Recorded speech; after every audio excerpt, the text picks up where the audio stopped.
আসসালামু আলাইকুম ওয়া রাহমাতুল্লাহি ওয়া বারাকাতুহু। আপনারা দেখছেন সাথে দর্পণ, আর আমি আপনাদের সঙ্গে রয়েছি মঞ্জুর আলম।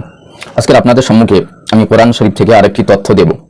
মুসলমানদের ভিতরে কিছু কিছু ইতর আছে, তারা আল্লাহ রসুল সাল্লাল্লাহু আলাইহি ওয়াসাল্লামের সিফাত সম্পর্কে বড় অজ্ঞ এবং বড় মূর্খ।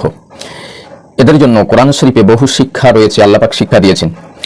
সেই সময় আল্লাহ রসুলকে যখন সেই সময়ের মানুষেরা মোহাম্মদ মোহাম্মদ বলে ডাকতে আরম্ভ করলো, আল্লাহ পাক রব্বুল আলামিন কোরআন শরীফে ওহী নাজিল করে দিয়ে বললেন, হে মুসলমানেরা, লা তাজআলু দুআ আর-রাসূলি বাইনাকুম কা দুআই বাদিকুম বাদ। হে মুসলমানেরা, তোমাদের আহ্বানের মতো রাসূলুল্লাহর আহ্বানের মতো মনে করো না। অন্যান্য তাফসীরের মধ্যে এসেছে, এই আয়াতের মধ্যে বলা হয়েছে, আল্লাহ বলছেন, তোমরা যেভাবে একে অপরকে সম্বোধন করো সেইরূপভাবে রাসূলকে ওইভাবে সম্বোধন করতে যেও না। তোমরা একে অপরকে যেভাবে নাম ধরে ডাকো, রাসূল পাক সাল্লাল্লাহু আলাইহি ওয়াসাল্লামকে নাম ধরে তোমরা ডাকতে যেও না, শিক্ষা দিয়েছেন। এখান থেকে পরিষ্কার ব্যাখ্যা বেরিয়ে আসছে, সেটা হলো কি, কোরআন শরীফের দলিল হলো চারটে। নুরুল আনওয়ার কিতাব খুলবেন, কোরআন শরীফের দলিল চারটে, শরিয়াতের দলিল হলো চারটে। শরিয়াতের দলিল কোরআন, হাদিস, ইজমা, কিয়াস। আর কোরআনের দলিল হলো চারটে। নুরুল আনওয়ার বলা হয়েছে, কোরআন শরীফের দলিল কি?